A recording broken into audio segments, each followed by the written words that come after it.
자, 이 시간 함께 보실 말씀은 히브리서 6장 16절에서 20절까지를 보겠습니다. 히브리서 6장 16절에서 20절까지 말씀을 보도록 하겠습니다. 자, 16절 보시면 실로 사람들은 자기보다 더 위대한 일을 두고 맹세하나니 확정을 위한 맹세는 그들에게 모든 다투는 일의 종결임이라. 이 점에 있어서 하나님께서는 약속의 상속자들에게 자기의 뜻이 불변함을 충분히 나타내시려고 그 일에 맹세로 확정하셨으니, 여기 지금 약속이 나오고 맹세가 나오죠. 이는 하나님께서 거짓말하실 수 없는 이 두 가지 변치 못할 사실로 인하여, 이 두 가지 사실이 바로 약속과 맹세입니다. 우리 앞에 놓여진 소망을 붙잡기 위해 피난처를 찾아 나온 우리로 든든한 위로를 받게 하려 하심이라. 우리가 이 소망을 혼에 닷같이 가졌으니 확실하고 견고한 소망이라. 이로써 우리 혼이 휘장 안에 있는 곳으로 들어가나니 선두주자이신 예수께서도 우리를 위하여 그곳으로 들어가시어 멜키세덱의 계열에 따른 영원한 대제사장이 되셨느니라. 자, 말씀을 위해 다 같이 기도하겠습니다.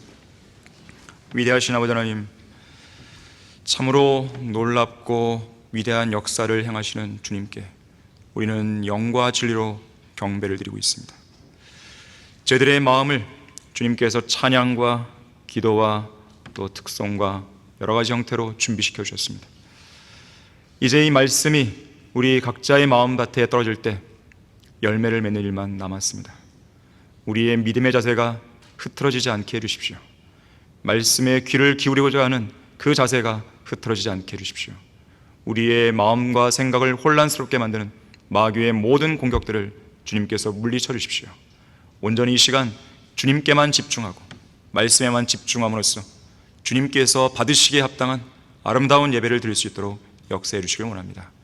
모든 걸 주님께 의탁드립니다. 주 예수 그리스도 이름으로 기도했습니다. 아멘. 설교 제목은 확실하고 견고한 소망입니다. 본문에 있는 대로 확실하고 견고한 소망. 불티가 위로 날아가는 것 같이 사람은 고생하려고 태어나니라. 욥기 5장 7절의 말씀이죠. 이 말씀처럼 이 땅에 태어난 모든 사람은 각기 나름대로 여러 가지 고통과 슬픔을 안고 살아갑니다. 그것도 아주 깊고 많은 슬픔을 안고 있어요. 하지만 그들은 그들의 슬픈 마음을 보듬어줄 위로자를 만나지 못했고, 몸과 마음 여기저기에 깊이 베인 상처들을 낫게 해줄 올바른 치료자를 발견하지 못했습니다. 그저 기진맥진한 상태로 어디 한 군데 편안히 쉴 곳도 사지 못한 채 고달픈 인생을 아둥바둥하며 살아가고 있는 것이에요.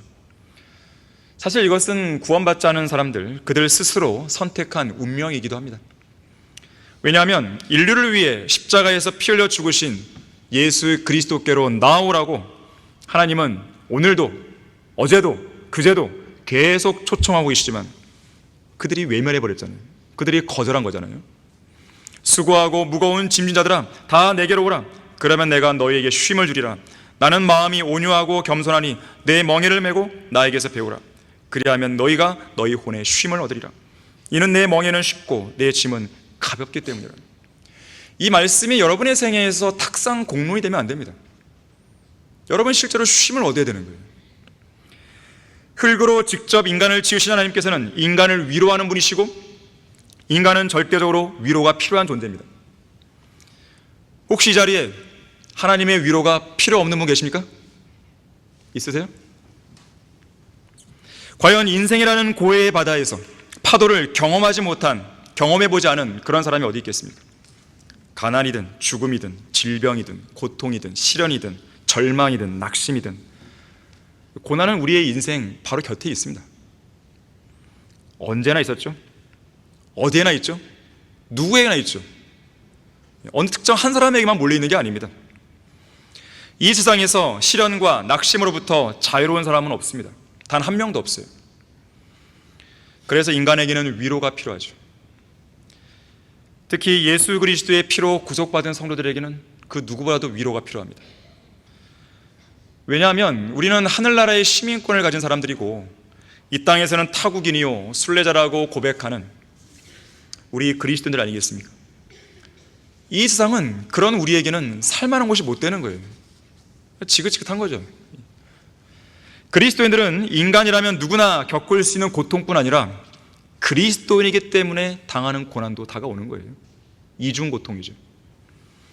극심한 압박으로 견딜 힘마저 잃어서 삶의 절망에까지 이르렀던 사도 바울이 고린도후서 1장 3절부터 5절에서 이렇게 고백합니다.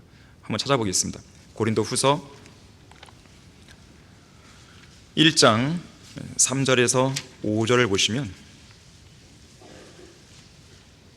이 8절에서 바로 그 얘기를 한 거거든요. 극심한 압박으로 인해서 견딜 힘을 잃어 심지어는 삶의 절망에까지 이르렀어요. 그런 바울이 지금 고백하는 거예요. 3절에서 하나님을 송축하려다. 그는 우리 주 예수 그리스도의 아버지시요 자비의 아버지시요 모든 위로의 하나님이시며 우리의 모든 환난 가운데서 우리를 위로하시는 분이라. 그러므로 우리 자신이 하나님께 받은 위로로서 어떠한 고난 중에 있는 사람들도 위로할 수 있는 것이라.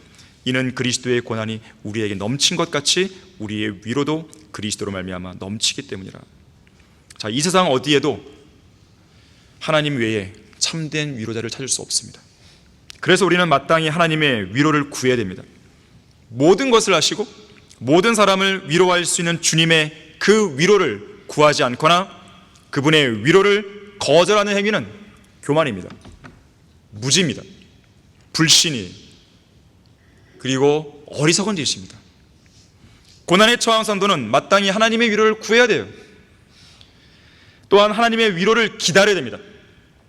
주님의 위로 안에서 평안히 쉬어야 돼요. 마치 엄마의 포근한 품속에 고요하게 안겨서 잠들어 있는 어린아기처럼 모든 짐을 주님께 맡겨드려야 되죠.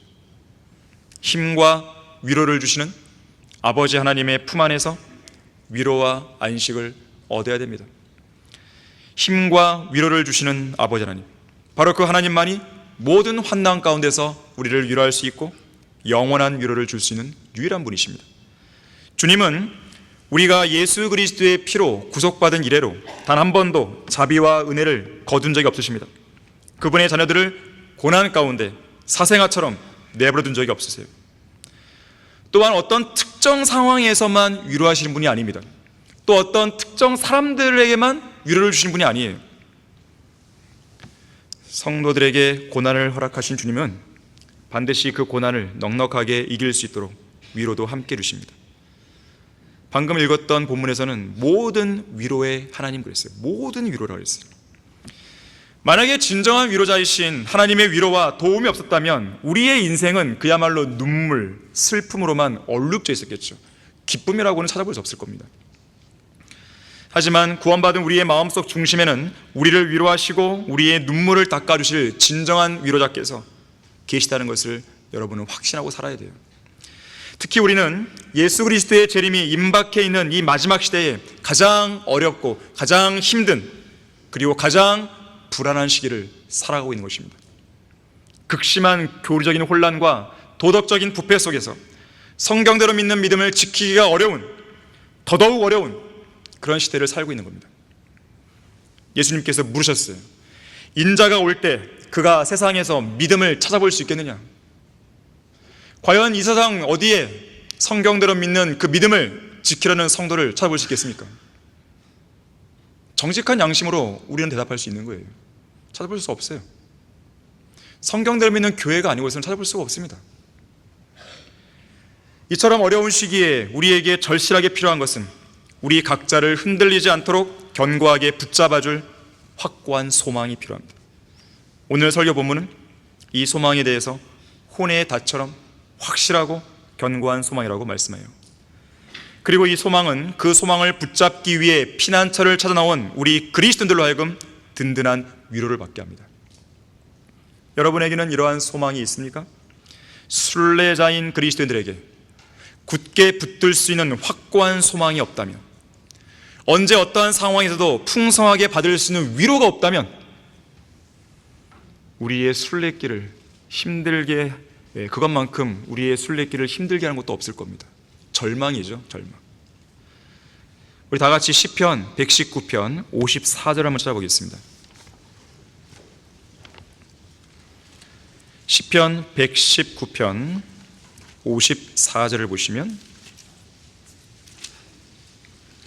주의 규례들은 말씀이죠. 시편 119편에서는 말씀을 규례, 증거, 율법 다양하게 표현합니다. 주의 규례들은 내 순례의 집에서 나의 노래들이 되었나이다. 자, 주의 규례들, 주의 말씀들이 왜 순례자의 노래가 되었는가, 그 이유를 보니까 앞선 49절과 50절에서 그 말씀들이 순례자에게 소망과 위로가 되었기 때문이라고 말합니다. 주의 종에게 하신 말씀을 기억하소서. 주께서는 나로 그 말씀 위에서 소망을 갖게 하셨나이다. 이 말씀은 나의 고난 중에 나의 위로가 되었으니 이는 주의 말씀이 나를 소생시키셨음이니이다. 소망이 없는 순례자는 도피자입니다. 유랑자예요. 유랑자는 소망할 만한 어떤 장소가 없는 사람이에요. 정처 없이 떠돌아다닙니다. 하지만 순례자인 우리에게는 붙들 수도 있고 또 풍성한 위로를 줄 수 있는 확고한 소망이 있는 것이에요. 순례자에게는 확고한 소망이 있습니다. 첫 번째로 본문 19절에서는 우리가 이 소망을 혼의 닷같이 가졌다 그랬어요. 혼의 닷. 우리 구원받은 혼은 닻을 하나씩 갖고 있습니다. 여러분은 각자 다 닻이 하나씩 있어요. 그리고 같은 구절에 나오는 휘장, 이 휘장은 땅에 있는 이스라엘 성막 안에 있는 휘장이 아닙니다. 둘째 하늘과 셋째 하늘 사이에 있는 하늘의 휘장입니다. 물층이죠. 커다란 거대한 기품이죠. 기품. 저 우주에 있는 둘째 하늘과 셋째 하늘 사이의 그 경계죠. 자, 우리의 혼은 저 하늘의 휘장 안쪽 셋째 하늘을 통과하여 들어갈 수 있도록 그 닻을 휘장 안쪽 바로 셋째 하늘 그 안에다가 내려놓은 상황입니다. 그래서 혼의 닷같이 가진 이 소망은 그 혼의 닻이 내려져 있는 저 셋째 하늘에 우리의 소망이 견고하고 확실하게 박혀있는 그 상황을 우리에게 보여주고 있는 거예요. 20절에서는 이 휘장 안으로 선두주자이신 예수님께서 이미 우리를 위해 들어갔다고 말씀합니다. 우리의 복된 소망이신 예수 그리스도께서 2000여 년 전에 이미 휘장 안으로 셋째 하늘로 들어가신 거죠. 지금은 그곳에서 하나님의 보좌 오른편에 앉으셔서 우리를 위해 중보하시고 우리를 위해 변호하고 계시는 거예요. 대제사장의 사역을 하고 계신 것이죠. 이제 곧 있으면 우리도 들어가죠. 우리도 그곳으로 들어갑니다. 우리가 그곳으로 들어가는 이유는 우리의 혼의 닷, 곧 위대한 소망이 그곳에 앉아 계신 예수 그리스도께 깊숙이 박혀있기 때문에 그렇습니다. 닻이라는 게 뭐예요? 닷. 배를 험한 바다에서 견고하게 정박시킬 때 사용하는 도구죠. 특히 폭풍우가 휘몰아치거나 파도가 거세게 일어날 때 선박을 보호하는데 이 닻은 반드시 필요합니다. 인생의 파고를 헤쳐나가는 순례자들에게 있어서 가장 필요한 것이 바로 이 닻이에요. 때로는 시험을 당하기도 하고 때로는 고난을 당하기도 하는데 이때에 우리의 혼으로 하여금 낙심하거나 좌절하지 않게 해준 것이 바로 이 혼의 닻입니다. 우리의 확신을 잃어버리지 않게 하고 우리의 성경적인 믿음이 파괴되지 않도록 지켜주는 것이 바로 이 혼의 닻이에요.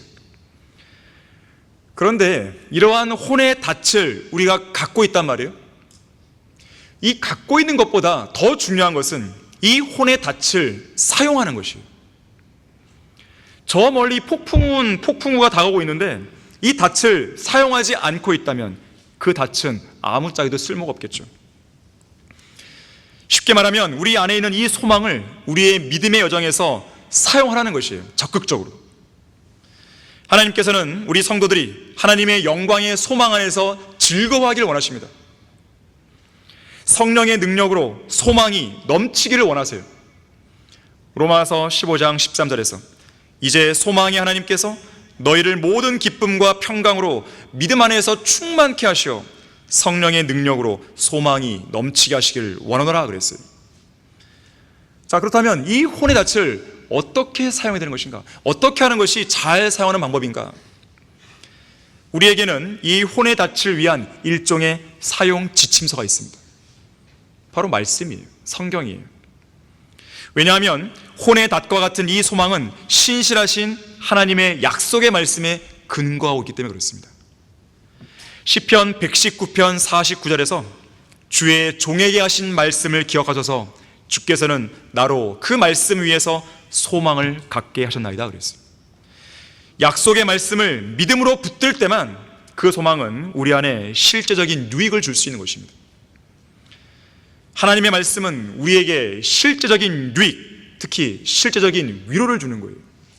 우리의 손안에 들려있는 이 성경, 매일 매순간 우리의 일거수일투족을 지켜보는 이 살아있는 말씀은 우리의 마음을 실제적으로 위로를 해줍니다. 우리의 두 뺨에 하염없이 흐르는 눈물을 닦아내고 있는 겁니다. 우리 마음속에 무겁게 드리워진 슬픔의 장막을 활짝 걷어내는 것이에요. 시편 119편 52절도 오 주여 내가 주의 옛 명령들을 기억하고 스스로를 위로하였나이다 그랬어요. 119편 76절도 내가 주께 구하오니 주의 종에게 주신 말씀대로 주의 자애가 나의 위로가 되게 하소서. 82절도 내 눈이 주의 말씀을 바라다가 지쳐 말하기를 주께서 언제 나를 위로하시겠나이까라고 묻습니다. 여러분은 말씀을 왜 읽으십니까? 실제적인 도움과 실제적인 유익과 실제적인 교제와 정말로 살아계신 하나님을 만나고 싶은 거 아니겠어요? 그냥 형식적으로 그냥 읽고 끝나는 겁니까? 아니잖아요. 여러분이 말씀을 통해 내가 위로를 얻고자 하는데 아직 위로가 안 왔어요. 그럼 어떻게 할 겁니까? 포기하지 말고 찾아야겠어요. 찾아야죠. 주님 언제 위로를 주겠습니까? 제가 말씀을 통해서 위로를 찾고자 하는데 언제 주시겠습니까? 이 시편 기자처럼 질문할 수 있어야죠. 그것이 성경대로 믿는 사람들의 믿음이죠. 위로를 줘도 그만 안 줘도 그만, 유익을 줘도 그만 안 줘도 그만, 읽는 둥 마는 둥, 그건 아니죠. 위로가 필요한 사람이 있습니까? 그러면 지금 당장 모든 일을 내려놔야 돼요. 주님 말씀 앞에 앉아야 됩니다. 뭘 하려고 하지 마세요. 다 필요 없어요. 일단 말씀 앞에 앉는 거예요.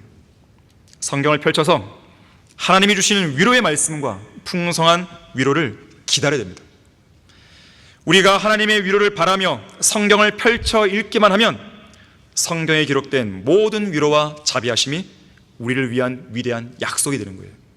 혼의 닷과 같은 소망을 효과적으로 사용할 수 있는 그 방법을 찾는 겁니다.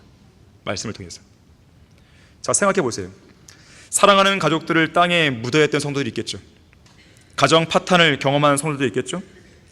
부도가 나고 실직을 경험한 성도들이 있겠죠. 견디기 어려운 몸과 마음의 질병 때문에 힘든 하루를 보내는 사람이 있겠죠. 진리를 믿고 실행한다는 이유로 가정 안에서 비난받고 있는 사람이 있겠죠. 피를 나는 가족들과 정말 치열한 영적 전쟁을 겪어야만 성도도 있겠죠. 좀 가족들이 변하는 것 같은데 갑자기 또 돌변하고 미치겠죠.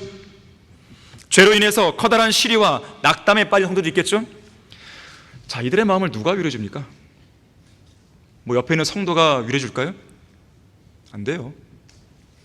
어떠한 말로 위로한들 그건 위로가 안 됩니다. 자, 위로해 준답시고요, 어설픈 말로 위로했다가는요 그 성도들의 마음을 더 후비고 팝니다. 그들이 누구예요? 욥의 세 친구죠. 이들을 가리켜서 형편없는 위로자 그랬어요. 형편없는 위로자들. 자, 그럴 때는요 그냥 말을 안 하는 게 낫습니다. 입을 다물어요. 그냥 듣고만 있어요. 그리고 같이 눈물을 흘려줘요. 그리고 기도해 주세요. 끝이에요. 무슨 말 보태지 마세요. 어설픈 말로 그 상대방의 아픔을 헤아릴 수 없습니다. 위로해 줄 수 없어요. 기다려야 됩니다. 그리고 하나님의 위로를 구해야 돼요. 하나님의 위로를 바라야 됩니다. 고난에 처한 성도는 하나님의 위로를 구해야 되는 게 당연한 것이고 그 위로 안에서 평안히 쉬어야 됩니다. 로마서 15장 5절에서도 인내와 위로의 하나님 그랬어요. 인내와 위로의 하나님. 고린도후서 7장 6절도 낙심한 자들을 위로하시는 하나님 그랬어요. 자, 그런 하나님이 지금 어디 계십니까? 400억 광년 이상 떨어진 저 셋째 하늘의 보좌에만 앉아 계시는 거예요? 고해의 바다인 우리네 인생을 우리 스스로 헤쳐나가라고 하시면서 주님은 정말 뒷짐만 지고 계시는 거예요? 정말 여러분이 보기에는 그렇게 보입니까? 여러분의 믿음은 거기밖에 안 되는 것이에요? 절대 그렇지가 않잖아요.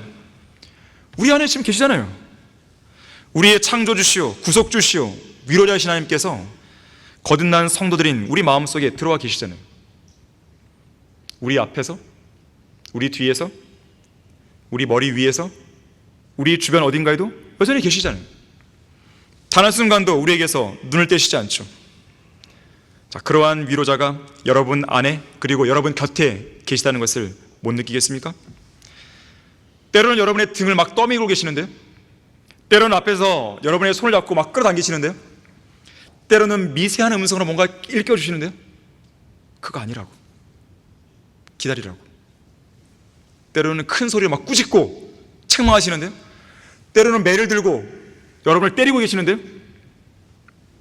정녕 내가 죽음의 그림자의 골짜기를 지날지라도 악을 두려워하지 않으리니 이는 주께서 나와 함께 계시며 주의 막대기와 주의 지팡이가 나를 어떻게 하고 있어요?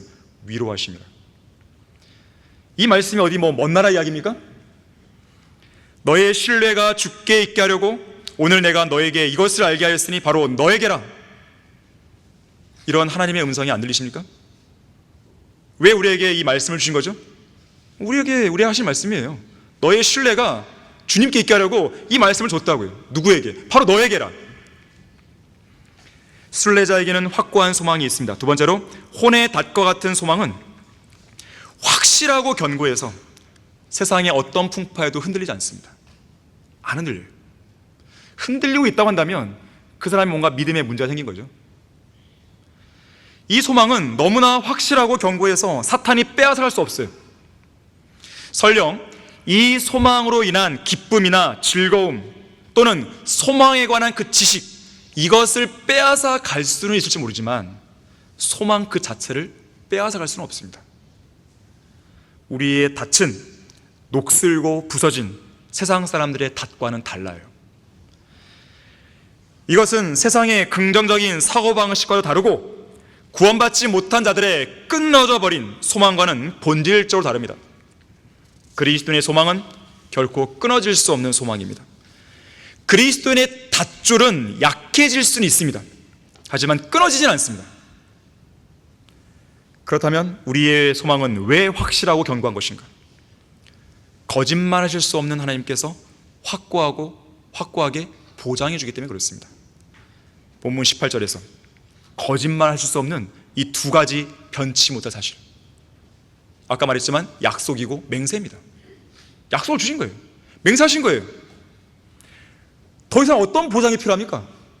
온 우주에서 가장 높으신 분, 바로 그분께서 맹세와 약속으로 우리에게 주셨는데 무슨 보장이 필요하겠어요? 이 두 가지 변치 못할 그 사실 때문에 소망을 붙잡기 위해 피난처를 찾아 나온 우리가 든든한 위로를 받고 있는 거예요. 신실하신 하나님은 변화가 없습니다. 회전하는 그림자 없어요. 상황에 따라 어제 다르고 오늘 달라지는 그런 사람과 같은 분이 아닙니다. 하나님께서는 한 번 하기로 작정하시면 그대로 밀고 나가시는 거죠. 뒤로 물러나거나 역행하거나 변덕을 안 부리십니다. 자, 왜 우리의 소망은 확실하고 견고합니까? 자, 우리의 닻은 좋은 땅에 던져졌기 때문에 그렇습니다. 모래밭에다가 닻을 던져놓은 사람은 없죠. 닻을 견고하지 못한 땅에 던져놓으면 오래 못 버티죠. 그냥 빠져버립니다. 그리고 그 선박은 파도에 휩쓸려 가다가 파손되고 말죠. 자, 그리스도인의 닻은 그리스도께서 이미 이뤄놓으신 확고한 일에 던져져 있습니다. 그 일이 뭡니까? 예수 그리스도의 피인 거예요. 영원히 효력을 상실하지 않는 예수 그리스도의 보혈에 근거하고 있습니다. 죄인들의 흘려진 피는 말라버리거나 썩어버리지만 예수 그리스도의 보혈은 지금도 식지 않았어요. 뜨겁게 흐르고 있습니다. 이 보혈의 기반 위에 던져진 우리의 혼의 닻은 견고한 거예요. 안전합니다. 확실합니다. 닻은 탄탄한 밧줄로 연결되어 있을 때만 보다 견고할 수 있어요. 그게 느슨해지면 계속 흔들립니다. 이 밧줄은 우리의 믿음에 비유할 수 있어요. 믿음에.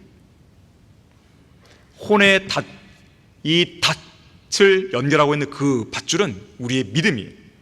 믿음의 크고 작음에 따라 혼의 닷과 같은 소망은 살아서 활기에 넘칠 수도 있고 반대로 침체할 수도 있습니다.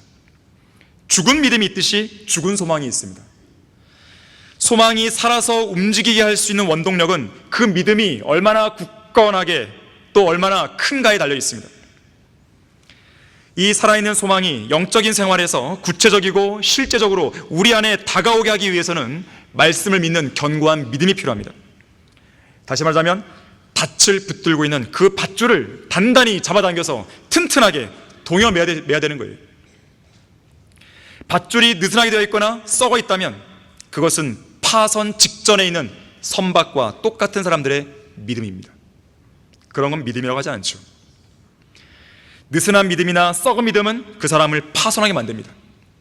디모데전서 1장 19절에서는 믿음과 선한 양심을 붙들라 어떤 사람들은 믿음에 대한 선한 양심을 내던짐으로 파선하였다고 했어요. 혼의 닻을 튼튼하게 동여맬 수 있는 믿음은 하나님을 온전히 신뢰하는 기도에서 나옵니다. 우리는 우리의 생명이신 하나님께 기도를 드릴 수 있습니다. 생명의 하나님께서는 우리를 돕는 분이기 때문에 우리는 언제 어디서든지 우리의 기도를 하나님께 드릴 수 있습니다. 우리의 도움은 어디에서 오는 것입니까? 하늘과 땅을 지으신 하나님으로부터 온다고 시편 121편에서는 말씀하고 있습니다. 내가 나의 도움이 오는 산들을 향하여 내 눈을 들어 올리리니 나의 도움이 하늘과 땅을 지으신 주께로부터 온도다. 그가 너의 발을 실족시키지 아니할 것이며 너를 지키시는 그는 졸지 아니하시로다. 보라, 이스라엘을 지키시는 그는 졸지도 아니하시고 주무시지도 아니하시랴. 주께서는 너를 지키시는 분이시니 주께서 내 우편에서 내 그늘이 되시노다. 낮에 해가 너를 치지 못할 것이며 밤에 달도 치지 못하리로다. 주께서 모든 악으로부터 너를 보호하시리니 그가 너의 혼을 보호하시리라. 주께서 너의 나가고 들어옴을 지금부터 영원무토록 지키시리로다. 저는 가끔씩 마음이 좀 답답할 때가 있을 때, 좀 생각이 정리가 안 될 때, 그리고 어떤 문제가 해결될 필요가 있을 때, 첫 번째로는 무릎 꿇고 바로 기도합니다. 그냥 일을 하다가도 그냥 기도합니다. 집에 있다가도 그냥 기도합니다. 그냥 바로. 왜냐하면 그걸 방치하는 순간 염려가 바로 들어오기 때문이에요. 두 번째는요, 우리에게 지금 아름다운 교회의 건물이 주어졌는데 하늘 정원에 올라가서 하늘을 쳐다봅니다. 하늘을 쳐다보면서 하나님께 기도하는 거죠. 이런저런 생각들에 대해서. 여러분 하늘 자주 보십니까? 좀 자주 보세요. 특히 하늘 보게 되면 구름이 이게 시시각각 막 바뀝니다. 그 마치 그 구름을 통해서 하나님께서 지금 그분의 마음을 보여주는 것 같아요. 나를 향한, 또 제가 이제 갖고 있는 그 문제들에 대한 하나님께서 갖고 계신 마음들을 보여주는 것 같아요. 오늘 다 또 한꺼번에 올라가지 마시고요. 자, 우리는 인생에서 심한 폭풍우가 부닥칠 때 우리의 도움이 되시는 하나님께 달려가야 됩니다. 하나님께서는 우리 가까이 계실 뿐 아니라 우리가 피난처를 찾아 주님께 피신해 오면 언제라도 받아주시고 보호해 주실 준비 태세가 딱 돼 있어요. 군대에 보게 되면 5분 대기죠. 5분 대기죠. 잠자다가도 전투복을 입은 상태로 잠자거든요. 신호가 나오면 바로 튀어나가야 됩니다. 주님은 언제든지 기다리고 계시는 거예요. 탕자의 비유로 보죠. 탕자의 비유. 작은 아들이 저 멀리서 보일 때 아버지가 어떻게 합니까? 달려나가죠. 늘 기다리고 있는 것이죠. 그분의 눈은 항상 우리 믿는 성도들을 살피고 계십니다. 그분의 귀는 우리가 부르짖는 기도에 항상 열려 있습니다. 예기치 않은 위협 속에서 어찌할 바를 몰라 불안해하며 당황하지 마세요. 어디 다른 데 피할 곳이 없나 주위를 돌아보지 마세요. 우리의 하나님만이 절대적으로 안전한 피난처입니다. 여러분이 친한 친구가 있다 해서, 친한 누군가 있다고 해서 그 사람에게 먼저 달려가면 안 됩니다. 결국 그것은 여러분의 일을 망칠 거예요. 여러분의 우선순위는 하나님이십니다. 잠언 18장 2절에서 주의 이름은 견고한 망대라고 그랬어요. 왜 문제가 생기면 왜 이 말씀을 안 믿는 거죠? 주의 이름은 견고한 망대라고 그랬어요. 스가랴 2장 5절에서는 주님은 사면에서 불의 성벽이 되시는 분이에요. 로마서 8장 31절에서 하나님께서 우리를 위하신다면 누가 우리를 대적하려고 그랬어요. 왜 문제가 터지면 왜 이 말씀을 다 잊어버리는 것이죠? 그것이 인간입니다. 나쁜 습관이에요. 평상시에 분위기가 좋을 때는 잘 믿어요. 말씀도 곧잘 인용합니다. 주님은 이런 분이십니다라고 이야기합니다. 다른 사람들이 위기에 처했을 때 이야기해 주죠. 위로를 얻으시라고. 주님의 말씀이 이렇게 말씀하신다고, 힘을 내시라고. 그런데 정작 자기 문제가 터지면 그 말씀은 온데간데 없어져 버립니다. 그리고 주위를 쳐다봐요. 주위를. 나를 도와줄 사람 없는 것인가. 결국 그것이 그 사람을 망친다니까요. 주님만을 철저하게 의뢰해야 됩니다. 우리는 주님의 피난처 안으로 달려가 쉬면 돼요. 그냥 쉬면 돼요. 기도는 우리를 안전한 항구로 이끌어줍니다. 인생의 폭풍우 속에서도 길을 잃지 않게 해주는 올바른 그 방향타예요. 방향타. 주님께서는 기도를 통해서 마음을 주님께 의탁하는 성도들을 인생의 폭풍우 속에서도 완전한 화평 가운데 지켜주겠다 그랬어요. 완전한 화평입니다. 어설픈 화평이 아니에요. 그냥 잠시 왔다 가는 화평이 아닙니다. 지속적인 꾸준한 화평이에요. 그러한 화평을 느낄 때까지, 그러한 화평 속에 들어갈 때까지 여러분이 기도하셔야 됩니다. 한 번은 설교자 F.B. 마이어가 무서운 폭풍이 부는 그 밤에 여객선을 타고 대서양을 건너고 있었습니다. 난생 처음 경험하는 거센 폭풍으로 거대한 파도들이 시시각각 그가 타고 있던 배를 쾅쾅쾅 하고 때렸어요. 배를 통째로 흔들어댑니다. 저도 한번 일본에 간 적이 있었는데 이 바다에 떠가는데 저도 처음 경험했는데 난기류를 만나잖아요. 좌우로 흔드는 거는 견딜 수 있어요. 위아래로 흔드는 건 진짜 못 견디는 거예요. 한 1분 정도 그렇게 막 있었거든요. 저는 바로 기도했죠. 마음이 편해지죠. 근데 주위 동료 직원들은 막 어쩔 바를 모르죠. 어쩔 바를 어쩔 바를 모르죠. 주님을 믿는 사람과 그렇지 않은 사람의 차이는 바로 거기서 나오는 거예요. 위기 속에서 딱 드러나는 겁니다. 평상시엔 잘 안 보여요. 자, 그래서 이 F.B. 마이어는요 바로 기도했어요. 침대에서 내려와 무릎을 꿇었습니다. 그의 평생 처음으로 온 밤을 지새우며 무릎을 꿇은 채 기도하며 보내게 됩니다. 당시에 그는 마치 하나님께서 곁에 오셔서 이렇게 말씀하신 것 같다 그랬어요. 너는 지금 기도해야 된다. 나는 너가 기도하려고 믿는다. 계속해서 기도하라.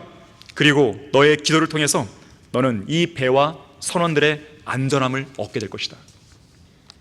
이튿날 날이 밝았을 때 마이어 목사는 밤을 새서 기도했으니까 무척 피곤했어요. 하지만 폭풍이 그쳤다는 것을 알 수 있었고 하나님께서 그의 기도에 응답하셔서 모든 일이 잘 해결되었음을 알게 됩니다.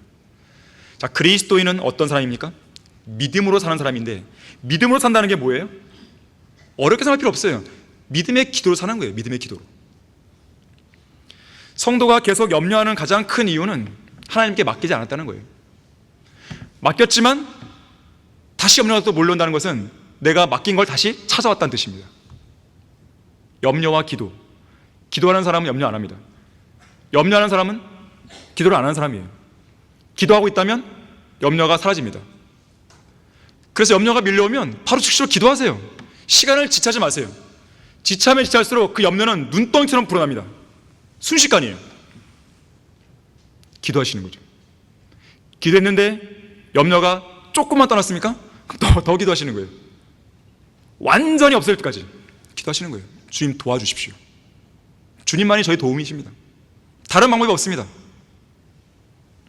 순례자에게는 확고한 소망이 있습니다. 세 번째로 본문 19절에서는 우리의 혼이 휘장 안에 있는 곳으로 들어간다고 했습니다. 물론 혼의 닻이 휘장 안, 저 셋째 하늘 안으로 내려져 있지 않은 사람들, 구원받지 않은 죄인들이죠. 그들은 휘장 안으로 못 들어갑니다. 자, 그래서 하나님이 정해주신 장소에 하나님이 정해주신 방법으로 이 닻을 제대로 내리고 살아야 되는 거예요.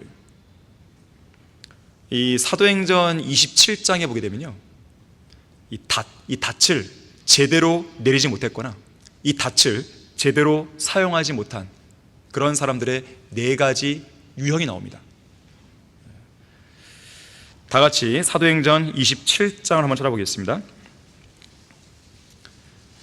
역사적인 사건이지만 우리는 영적으로 한번 교훈을 얻어보자는 겁니다. 지금 사도행전 27장의 전체 문맥은 바울이 죄수의 몸이 돼서 배를 타고 로마로 이송되어 가고 있습니다. 그리고 배가 폭풍을 만나요. 그때 일어났던 사건을 다루고 있습니다. 자, 닻을 제대로 내리지 못했거나 닻을 제대로 사용하지 못한 사람들의 첫 번째 유형이 13절에 나옵니다. 13절, 27장 13절. 남풍이 순하게 불자 그들은, 잘 보세요, 자기들의 뜻을 이룬 줄로 생각하고 닻을 올립니다. 올리고 크레테 옆으로 가까이 항해하는데 그랬어요. 자, 이들은 어떤 사람이냐면 하나님의 뜻과 무관하게 자기들의 뜻대로 제멋대로 닻을 내렸다가 올렸다는 사람들입니다. 자기들이 보기에 그렇게 하는 것이 옳은 일처럼 보인 거죠. 하지만 이러한 행동은 순전히 자기들의 생각에서 나온 것이죠. 또한 그들은 그렇게 하는 것이 자기들의 뜻을 이룬 것이라 생각합니다. 그러나 모든 것이 자기들의 생각대로, 자기들의 뜻대로 잘 될 거라고 생각하는 것만큼 어리석은 생각도 없어요. 왜냐하면 걸음을 인도하는 분은 그 사람 자신이 아니라 하나님이시기 때문에 그렇습니다. 결국 자기 뜻대로 닻을 올린 이들에게 무슨 일이 벌어졌습니까? 이어지는 14절에서 얼마 안 돼요, 유로 클리도니라는 폭풍을 만나게 됩니다. 태풍에 심하게 시달리죠. 심지어 27절을 보니까 구조될 소망이 모두 사라져버리는 최악의 지경까지 내몰립니다. 자, 두 번째 유형은요, 27장 29절에 나옵니다. 29절. 그러므로 우리는 배가 암초에 걸리지나 않을까 두려워하여 고물에서 닻을 4개나 던져놓고 날이 밝기를 고대할 때가 있습니다. 자, 이런 사람은 어떤 사람들이냐면 닻을 내리긴 내리는데 그냥 여기저기 임시 방편으로 아무런 소망 없이 막연하게 내려보는 거예요. 어떤 확고하고 견고한 소망이 없다 보니까 한번 이것저것 해보는 거죠. 역시 진정한 안식이나 소망을 발견할 수 없습니다. 세 번째, 30절입니다. 그러나 선원들은 배에서 도망치고자 하여 이물에서 마치 닻을 내리는 것처럼 하면서 바다 위에 거룻배를 내려놓습니다. 자기들만 도망가려고 그러는 거예요, 지금. 그러니까 닻을 실제로 내린 게 아니라 내리는 것처럼 속이는 위선자들입니다. 이들은 마치 어떤 사람들이냐면 아그리파 왕처럼 거의 그리스도인이 된 사람들일 뿐 실제로는 구원받지 못한 사람들이죠. 또한 거의 성경대로 믿는 그리스도인이 된 사람들일 뿐 실제로는 성경대로 믿는 그리스도인이 안 된 거죠. 거의 소망이 있는 사람일 뿐 실제로는 소망이 없는 사람들이죠. 입으로는 소망이 있다고 말합니다. 하지만 소망이 있는 것처럼 흉내를 낼 뿐이죠. 마지막 네 번째 유형은요, 40절입니다. 그들이 닻을 올려 바다에 자기들을 맡기고 키줄을 늦추어 앞 돛을 바람을 향해 달고 해안으로 향하였으나 그랬습니다. 이들은 아예 닻을 올려버리고 세상의 바다에 그냥 내맡기는 겁니다. 될 대로 되라. 이들은 마지막 남은 소망마저 스스로 끊어버린 자들이에요. 결국 어떻게 됩니까? 두 물살이 합치는 곳에서 좌초되고 말죠. 이들은 스스로 소망의 근원이신 하나님으로부터 분리하여 자멸하는 사람들입니다. 자, 소망이 없는 상황이란 없습니다. 절대로 없습니다. 성경 어디를 보더라도 소망이 없는 상황은 없어요. 소망을 잃어버린 사람들만 있을 뿐입니다.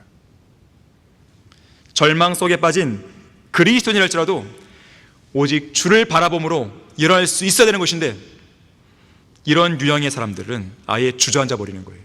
그런데 동일한 폭풍우 속에 있으면서도 이런 네 가지 유형과는 다르게 온전한 믿음과 소망을 보인 유일한 한 사람을 우리는 여기서 보게 됩니다. 바로 바울이죠. 23절에서 25절을 보세요.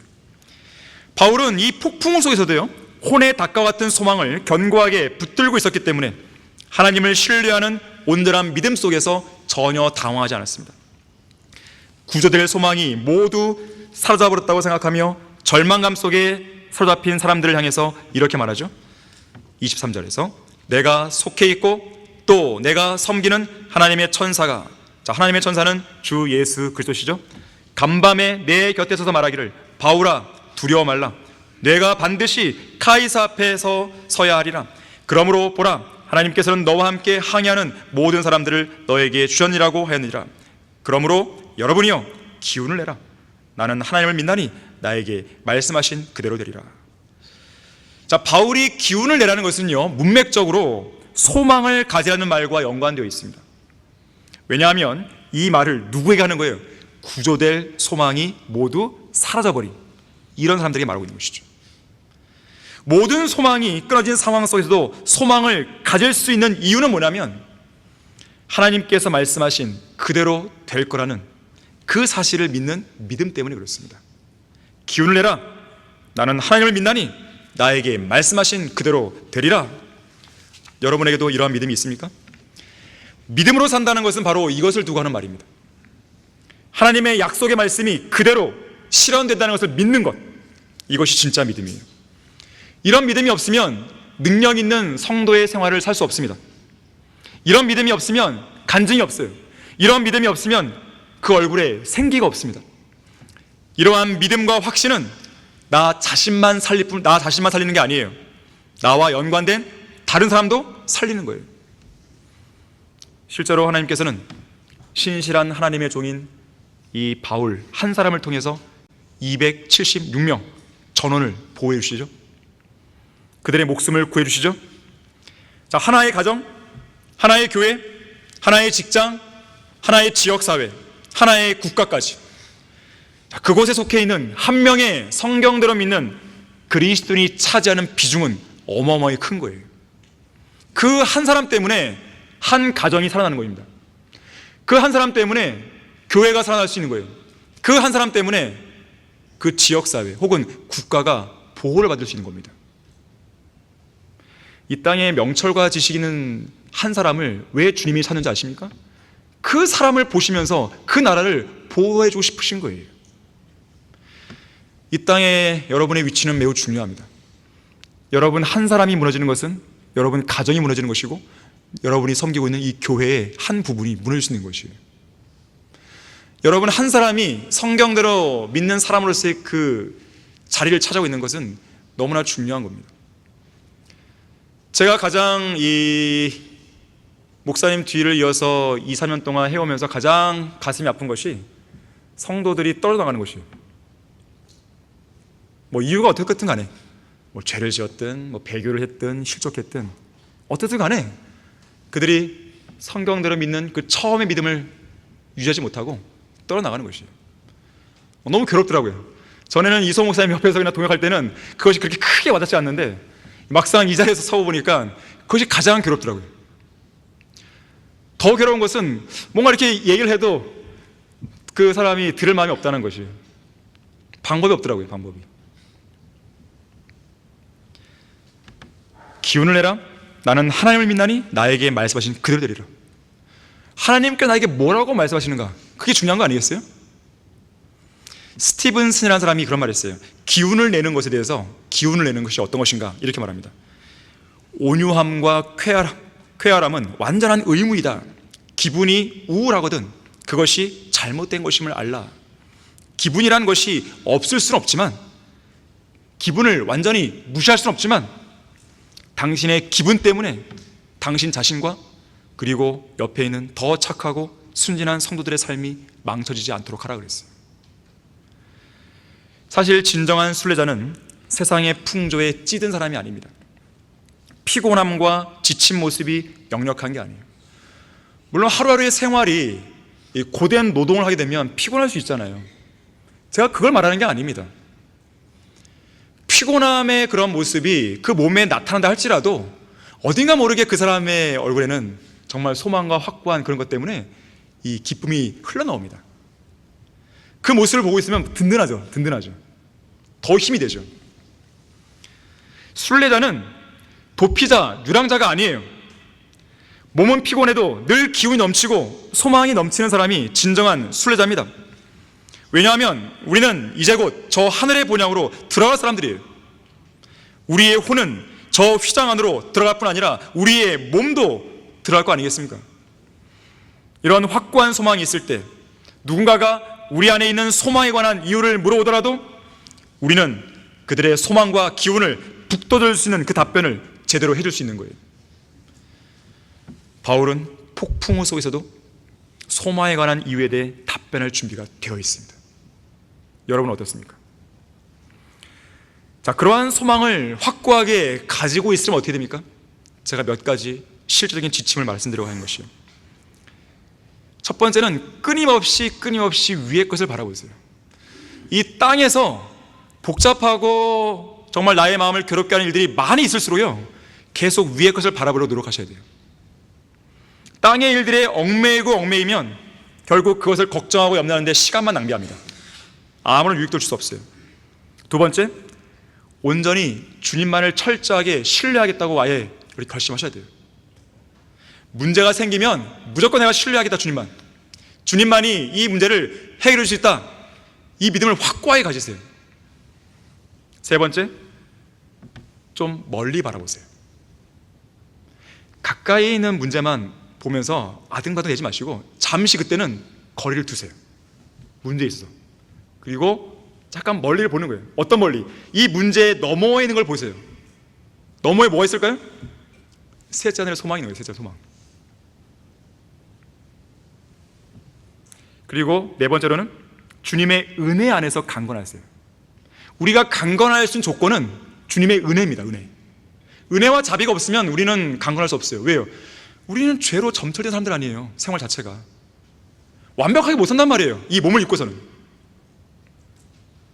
다섯 번째로, 매사에 믿음으로 다가서야 돼요. 무슨 말인가 하면 환경의 지배를 받지 말라는 겁니다. 환경의 지배를 받지 마세요. 마지막 여섯 번째로, 끝까지 말씀의 약속을 붙드세요. 말씀의 약속을 붙드세요. 내가 현재 직면한 이 문제에 대해서 해결점이 안 보인다, 그럼 해결점을 알려주고 있는 그 말씀을 내가 기억해내든지, 아니면 기억이 안 난다, 그럼 찾든지 펼쳐서, 그렇게 해야지 문제가 해결되죠. 결론을 맺겠습니다. 한 왕에게 약혼녀가 있었어요. 그런데 이 왕이 먼 여행을 떠난 이후로 날이 가고 달이 바뀌고 여러 해가 바뀌어도 약혼녀에게는 어떤 왕의 소식도 안 들려옵니다. 약혼녀는 왕을 기다리는 것이 몹시 힘들었어요. 하지만 왕이 돌아올 것에 대한 소망을 포기하지 않았습니다. 그러다 어느 날 약혼녀의 친구들이 이 약혼녀를 위로한답시고 찾아왔어요. 가엾은 친구야, 너의 사랑은, 너의 왕은 너를 까맣게 잊었구나. 그는 다시는 안 올 거야. 이 말을 들은 약혼녀는 슬픔으로 가슴이 찢어진 것 같았습니다. 그러던 중에 그녀는 왕이 자기에게 보냈던 마지막 편지를 꺼내봤습니다. 거기에는 언제까지나 그녀를 사랑하겠다는 맹세가 적혀 있었고, 편지 끝에는 반드시 내가 속히 오겠소라는 다짐이 적혀 있었습니다. 이 편지를 읽고 나자 이 약혼녀는 마음에 평안이 찾아왔습니다. 그러고는 그 약속의 말씀을 굳게 붙들고 저녁 때만 되면 사람 하나 없는 쓸쓸한 바닷가로 나가서 왕을 태우고 돌아올 그 배를 환영하기 위해 큰 소리를 내며 밀려오는 그 파도가 보이는 곳에 등대불을 지핍니다. 그리고 그 불가에 자리를 잡고는 느릿느릿 움직이는 돛담배에 순풍이 불어와서 자기의 모든 것인 그 왕께서 속히 돌아오게 해달라고 밤마다 기도했다 그래요. 드디어 그 기도가 응답이 되어서 왕은 돌아왔고, 왕은 끝까지 인내로 자신을 기다린 그 약혼녀에게 이렇게 묻습니다. 나의 사랑이여, 어떻게 그대는 긴 세월 동안 변함없이 나를 기다려줄 수 있었소? 그러자 약혼녀가 말합니다. 나의 사랑, 나의 왕이시여, 당신이 제게 준 편지가 있었기에 당신이 오신다는 것을 확신할 수 있었고 또 기다릴 수 있었습니다. 자, 이처럼 우리 그리스도들 역시나 십자가의 죽음에 자신을 내어주기까지 우리를 사랑하신 예수 그리스도께서 신비스럽고 거룩한 하늘나라로 떠나가실 때 하늘의 새 예루살렘의 처소를 마련하면 반드시 다시 돌아와서 우리를 그분의 행복하고 영원한 신부로 맞아들이겠다고 말씀하신 그 위대한 약속을 굳게 붙들어야 됩니다. 세상은 빈정됩니다. 그가 온다는 약속이 어디 있느냐? 빈정돼요. 그러나 우리의 왕이요 신랑이신 예수님께서 우리에게 마지막으로 하신 약속은 반드시 내가 속히 오리라는 말씀이에요. 따라서 진정한 그리스도인은 주님의 약속을 가장 큰 기쁨으로 여기며 영원한 바다, 저 셋째 하늘의 유리바다로 이어지는 어둡고 안개 낀 해변에다가 불을 지펴놔야 돼요. 말씀의 등불을 밝히고 예언의 말씀 속에 반짝거리는 빛나는 빛을 하늘을 향해 들어 올려야 됩니다.